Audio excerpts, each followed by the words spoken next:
चलते हैं question number पहले की तरफ। आपका पहला प्रश्न क्या कह रहा है कि निम्नलिखित संख्याओं को अभाज्य गुणनखंड के रूप में व्यक्त कीजिए। पहला प्रश्न आपका कह रहा है कि जो आपकी संख्याएं दी गई हैं उनको अभाज्य गुणनखंड के रूप में क्या करना है, व्यक्त करना है। तो आपका पहला सवाल क्या है, 140 है। तो प्रश्न नंबर पहले का पहला जो है 140। अब 140 को अभाज्य गुणनखंड के रूप में लिखना है तो आप जानते हैं कि गुणनखंड करना आप क्या है, जानते ही हैं। तो चलिए इसका हम क्या करते हैं, गुणनखंड पहले करते हैं। 2 से काटेंगे, 2 सते 14, 0 हो गया। फिर 2 से काटेंगे, 2 तिहाई 6, 1 बचा 10 बन गया, 2 पचे 10। अब 5 से इसको काट देंगे तो 5 सते 35। अब 7 से काट देंगे तो 7 एकन्नम 7। ये तो हमारा हो गया गुणनखंड। अब हमें इसको क्या करना है, अभाज्य गुणनखंड के रूप में बदलना है। तो हम क्या करेंगे, देखिए 140 बराबर गुणे के रूप में लिख दीजिए 2 गुणे 2, 5 गुणे 7। जो जितनी बार आया उतनी बार उसका मल्टीप्लाई कर दीजिए। तो 2 कितनी बार, सॉरी घात के रूप में लिख दीजिए। 2 कितनी बार आया, 2 बार। तो 2 घाते 2 गुणे 5 और गुणे 7। यही आपका किसके रूप में हो गया, अभाज्य गुणनखंड के रूप में। यह 140 का अभाज्य गुणनखंड है। अब क्वेश्चन नंबर पहले का दूसरा कितना, 156। तो पहले हम क्या करेंगे, 156 का फिर से हम गुणनखंड करेंगे। तो हम इसको भी 2 से काटेंगे, 2 सते 14, 1 बच गया 16 हो गया, 2 अठे 16। फिर 2 से काटेंगे तो 2 तिहाई 6, 1 बच गया 18 हो गया, 2 9 18।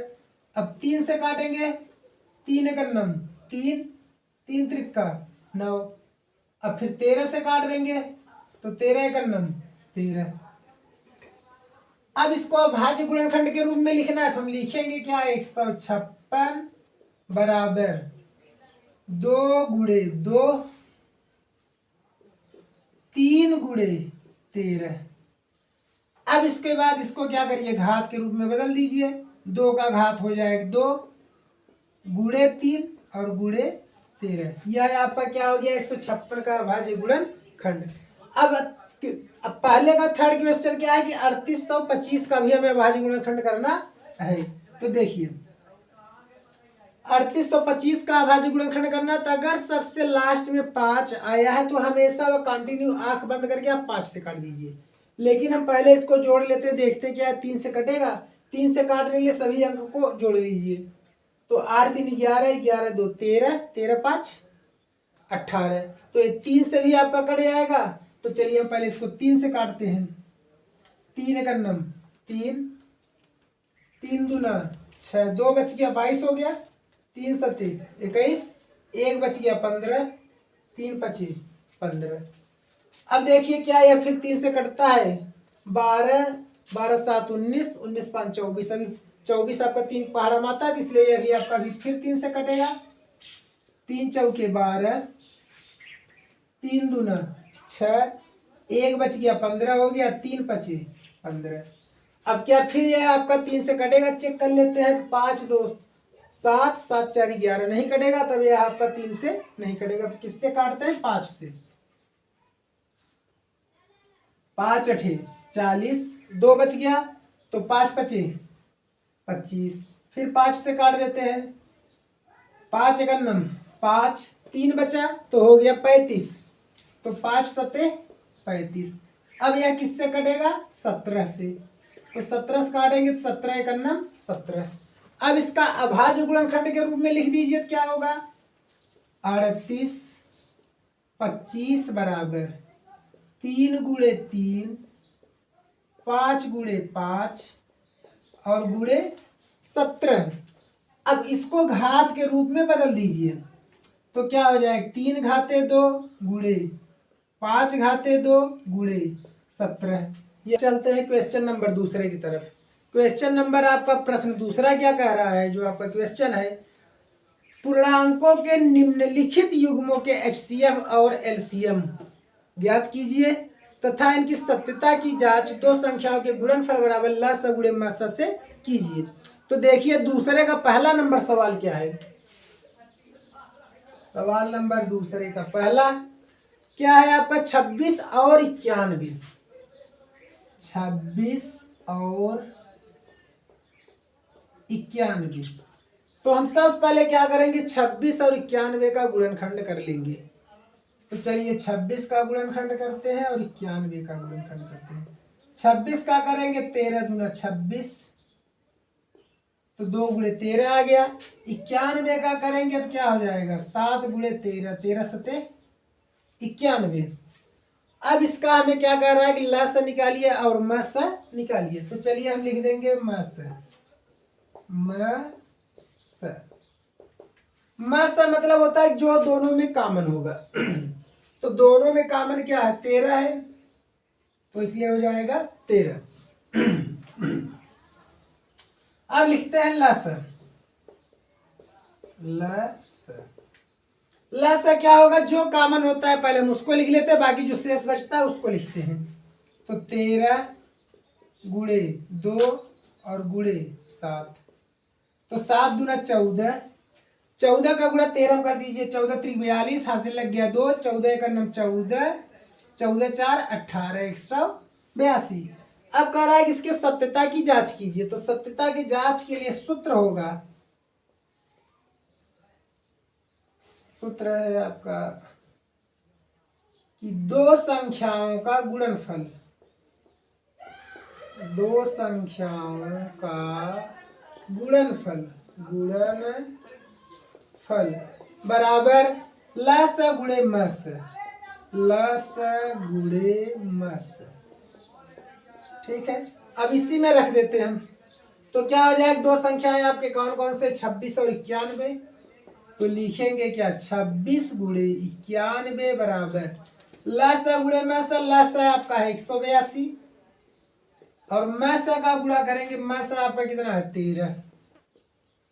तो बस अब गुणा आप कर दीजिए, 26 का गुणा 91 में कर दीजिए और जो आएगा 13 गुणा इसमें कर दीजिए। 13 दूना 26, हासिल लग गया कितना 2, 13 अट्ठे 104, 104 में 2 जोड़ेंगे तो 106, हासिल लग गया 10, 13 का नाम 13, 13 10 23। और इन दोनों का भी गुणा करेंगे सेम यही आना चाहिए, तो यही आ जाएगा 23 66। तो आपका यह क्या हो गया सत्यता की जांच हो गया। इसी तरह से आप क्वेश्चन नंबर दूसरे का दूसरा और दूसरे का तीसरा सॉल्व करिए। अब चलते हैं क्वेश्चन नंबर 3 की तरफ। भाज्य गुणनखंड विधि द्वारा संख्याओं के HCF और LCM ज्ञात कीजिए। तो देखिए किस विधि से कर रहा है, अभाज्य गुणनखंड विधि से। तो तीसरे का पहला सवाल क्या है आपका 12 15 और 21 है। तीसरे का सवाल नंबर पहला 12, 15 और 21। अब इसका हम क्या करते हैं गुणनखंड करते हैं। क्या करते हैं गुणनखंड करते हैं। तो गुणनखंड क्या होगा 12, 12 का हम गुणनखंड करेंगे तो हो जाएगा 2 दूना 4 तिहाई 12। अब वह चूंकि कह रहा है कि अभाज्य गुणनखंड के रूप में लिखिए, इसलिए हम इसको घात के रूप में लिखेंगे। तो 2 घाते 2 गुणे 3। 15 का गुणनखंड करना है तो 3 गुणे 5 मिलकर हो जाएगा 15। और 21 का गुणनखंड करना है तो 3 गुणे 7। ओके, अब इसका हमें कह रहा है क्या करना है कि HCF और LCM बताना है। तो HCF बराबर हम लिख देंगे HCF। HCF माने जो दोनों में कॉमन होता है, सब में जो कॉमन होता है। कॉमन क्या है 3 है 3 है 3 है, इसलिए इसका HCF कितना हो गया 3। अब कह रहा है कि LCM लिखना है हमें इसका। तो लिखेंगे क्या LCM में जो कॉमन होता है पहले उसको लिखते हैं, बाकी बाद में जो बचता है उसको लिख देते हैं। तो कॉमन कितना है 3 गुणे, अब बचा क्या क्या है 2 घाते 2 गुणे 5 गुणे 7। तो गुणा कर दीजिए 3 गुणे 2 घाते 2 मतलब हो जाएगा 2 दूना 4 गुणे 5 सते 35। तो फिर गुणा कर देते हैं 4 तिहाई 12, 12 का गुणा 35 में कर देंगे तो 35 दूना 70, हासिल लग गया कितना 7। 35 से करना, 35 35 7 42 आ गया आपका कितना 420। अब तीसरे के क्वेश्चन नंबर दूसरे की तरफ क्या कह रहा है आपका 17 23 और 29 का। अब ध्यान दीजिए, सेकंड क्वेश्चन आपका है थर्ड का 17 23 और 29, इसका हमें गुणनखंड बताना है। तो क्या हो जाए 17 का गुणनखंड करेंगे होगा 17 गुणे 1, 23 का गुणनखंड करेंगे तो 23 गुणे 1, 29 का गुणनखंड करेंगे तो 29 गुणे 1, क्योंकि इसका गुणनखंड होगा नहीं। जब नहीं होगा तो अब ध्यान दीजिए, तो लिखेंगे क्या मतलब कि HCF बराबर क्या हो जाएगा, तीनों में क्या है हमारा 1 कॉमन है तो इसलिए लिख देंगे 1। अब लिखेंगे लस माने एलसीएम क्या हो जाएगा 1 तो कॉमन है 1 लिखेंगे नहीं, बाकी जो बचे हैं 17 23 29 तो लिख देंगे 17 गुणे 23 गुणे 29। अब आप इसका गुणनखंड कर लीजिए, सारी गुणा कर लीजिए, जो आंसर आएगा वही आपका क्या हो जाएगा एलसीएम हो जाएगा। क्वेश्चन नंबर 4 आपका क्या है कि HCF 306 और 657 का कितना दिया है 9 दिया है। HCF माने मैस है, कह रहा है 306 और 657 का मैस है कितना है 9 है। तो कह रहा है कि हमें एलसीएम माने इसका लस बताना 306 का 657 का लस कितना होगा। तो आपका फार्मूला हो जाएगा, सूत्र होगा क्या HCF गुणे एलसीएम इक्वल होगा दो संख्याओं का गुणनफल, मतलब हम मान लेते दो संख्या A और B है तो इसलिए क्या लिख देंगे A इंटू B। अब वैल्यू को हम पुट कर देते हैं, एलसीएम का वैल्यू हमें फाइंड करना है, एलसीएम इंटू HCF का वैल्यू पुट कर देते हैं कितना है 9 इक्वल A का वैल्यू रख देंगे 306 इंटू हो जाएगा 657, तब आपका क्या हो जाएगा एलसीएम इक्वल हो जाएगा 306 इंटू 657 अपान 9। बात समझ गए। अब इसके बाद 9 से हम इसको डिवाइड कर देते हैं, 9 1 जा 9, 9 3 जा 27 बच गया 3, 36 हो गया 9 4 जा, तब आपका एलसीएम इक्वल हो जाएगा 34 मल्टीप्लाई बाई 657। बस आप इसका मल्टीप्लाई कर दीजिए, आपका यही आंसर हो जाएगा। 5 आपका जो स्क्रीन पर है क्या कह रहा है कि जांच कीजिए क्या किसी प्राकृतिक संख्या n के लिए 6 घाते n का मान 0 पर समाप्त होगा। तो सवाल नंबर आपका 5 कह रहा है कि संख्या दिया है 6 घाते n का मान कह रहा है क्या 0 पर समाप्त होगा, 0 पर समाप्त होगा। आपसे वह प्रश्न कह रहा है कि 6 घाते n आपका क्या है, क्या 0 पर समाप्त होगा, जहां n प्राकृतिक संख्या है।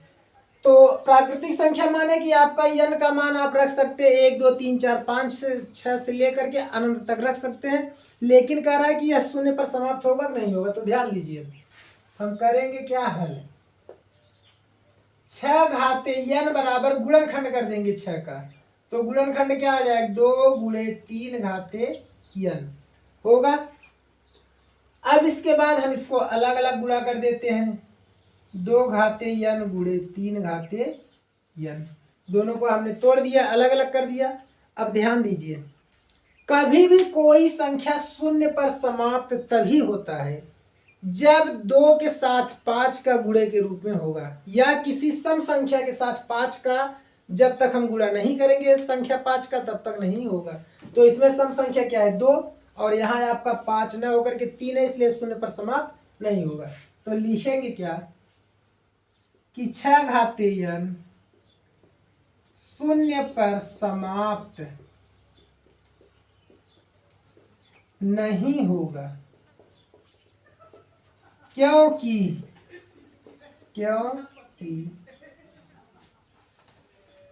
2 घाते n में n के साथ 3 घाते n का गुणा है, शून्य पर समाप्त होने के लिए, शून्य पर समाप्त होने के लिए संख्या 5 का होना जरूरी है, होना जरूरी। क्वेश्चन नंबर 6 जो कि आप याद कीजिए कि 7 गुणे 11 गुणे 13 गुणे 13 प्लस 13 और 7 गुणे 6 गुणे 5 गुणे 3 गुणे 2 गुणे 1 प्लस 5 भाज्य संख्याएं हैं।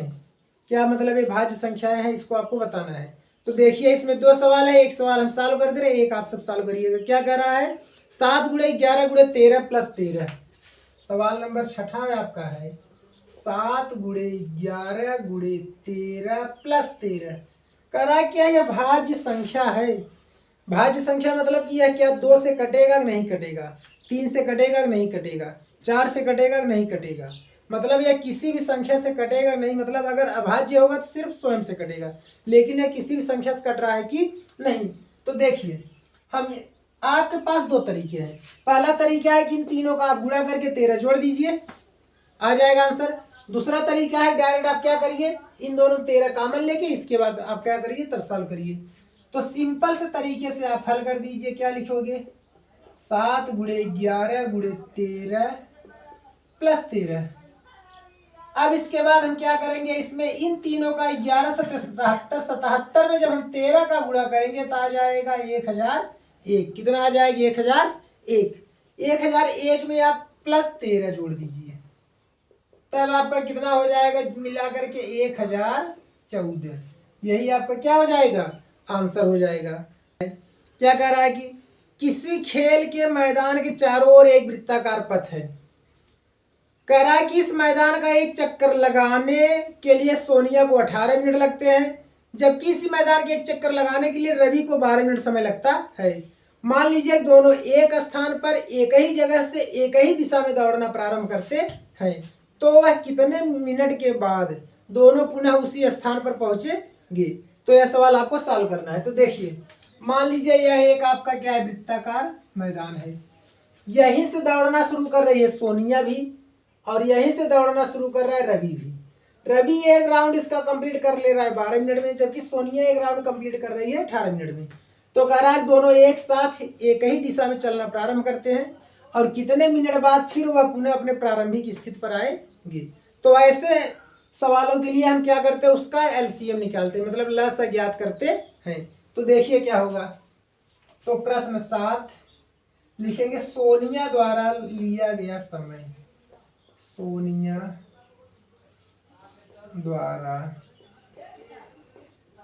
लिया गया समय। इसको मिटा देते हैं, अब बराबर हो जाएगा 12 मिनट। फिर लिखेंगे रवि द्वारा लिया गया समय बराबर, सोनिया द्वारा लिया गया समय 18 है, रवि द्वारा लिया गया समय बराबर हो जाएगा 12 मिनट। अब चलते हैं हल करते हैं। अब कह रहा है कि एक कितने समय बाद या पुनः अपने प्रारंभिक स्थान पाएंगे। तो ऐसे कंडीशन लिए हम दोनों का क्या लिखेंगे, अभाज्य गुणनखंड विधि से लस ज्ञात कर लेते हैं। तो चलिए 18 का हम गुणनखंड करते हैं, क्या होगा 2 गुणे 3 गुणे 3। तो कहने का मतलब क्या हो जाएगा 2 गुणे 3 घाते 2। 12 का गुणनखंड करते हैं तो क्या होगा 2 दूना 4 तिहाई 12। तो गुणनखंड करेंगे क्या हो जाएगा 2 घाते 2 गुणे 3। अब हमें क्या करना है, इसका लस निकाल लेना है। तो क्या लिखेंगे लस बराबर होगा, जो लस में क्या होता है कि अगर दोनों चीज मिल रहे हैं और घात के रूप में सबसे बड़े घात को हम कॉमन लेंगे। तो यहाँ 2 है, यहाँ 2 घाते 2 है, इसलिए हम 2 घाते 2 कॉमन लेंगे। गुणे यहाँ 3 है, यहाँ 3 घाते 2 है, इसलिए हम 3 घाते 2 कॉमन लेंगे। गुणा कर दीजिए 2 दूना 4 और 3 त्रिका 9, 4 और गुणे 9। तो गुणा कर दीजिए 9 चके 36। तो आ जाए कितना आपका 36 मिनट। तो 36 मिनट बाद दोनों पुनः क्या होगा, अपने प्रारंभिक स्थान पर पहुंचेंगे जहां से दौड़ना शुरू किए थे। अगर हमारा वीडियो आपको अच्छा लगे तो हमारे चैनल को सब्सक्राइब और वीडियो को लाइक जरूर कर दीजिए। ओके।